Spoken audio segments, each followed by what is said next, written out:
I may be wrong, but I think it was her last appearance on Broadway. Yes, it was. But the show But was it was originally written for her. the wasn't show it? was written for Ethel Merman, and also it was supposed to be directed by Jerome Robbins. He said that he really didn't think it was his type of show, and that even if he did do it, the first number to go would be "Hello, Dolly."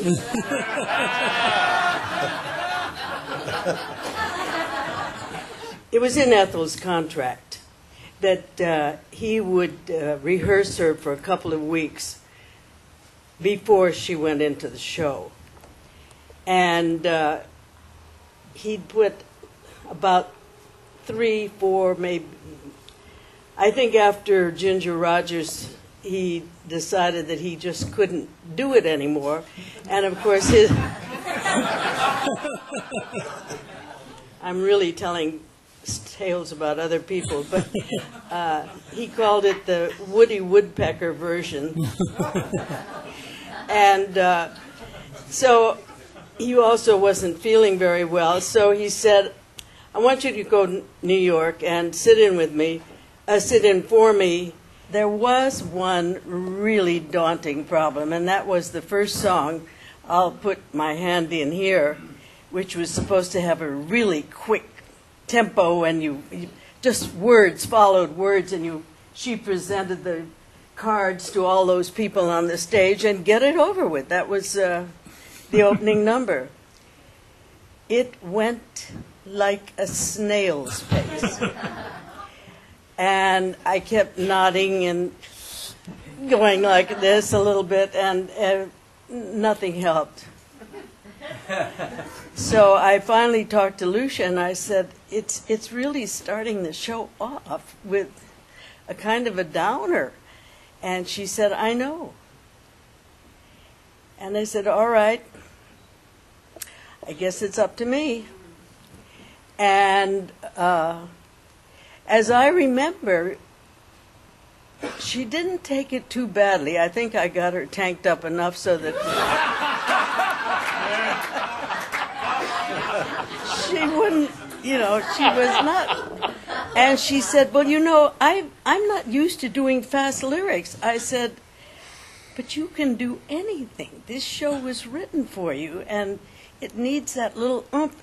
Well, I guess she increased it maybe a tenth of what any of us really wanted, but it did finally go. And of course, I do think that she was probably one of the best Dollys there ever was. Mary's rendition was very much Mary Martin. She was very much more Lady Bountiful, and she was probably one of the most refined Dollys that ever walked. I mean, when you think it's a show that both Mary Martin, Ethel Merman, and Martha Ray could play, not to mention the fact that Pearlie Mae did probably one of the best jobs of all. So it was a show that really could take an enormous change of cast as long as everybody would listen to the direction and gauge the performance for the truth that was underneath it, particularly the scenes where she had to talk to Ephraim. I knew Ethel as a friend in the last couple of years of her life, and she used to come over to my house and watch videos of herself. She used to tell the press that she never listened to her own recordings or anything, but she'd bring about 30 people over to my apartment and say, we're all going to watch videos, and it's all going to be about me. And she'd sit on the floor, and she'd sing along and comment. And I remember showing some of the shorts from early 1930 when she was very young, and she hadn't seen those. This is early video days. And she said, oh, my God, my voice is so tinny. I sound like Ann Miller. You know, it's funny that Mary Martin went on to play a lot of the roles that Ethel had played. You know, she had done Annie Get Your Gun, and Can you imagine Ethel doing Mary's roles? She would have been great in the South Pacific. You know, she would have been great in I Do, and she would have been a great Maria in The Sound of Music. And just to follow up on something Stephen said, I got to have dinner with Ethel one night, and Ruth Warwick and a whole bunch of wonderful ladies, and we went to a Chinese restaurant. The very first words out of Ethel's mouth were, "I don't share!"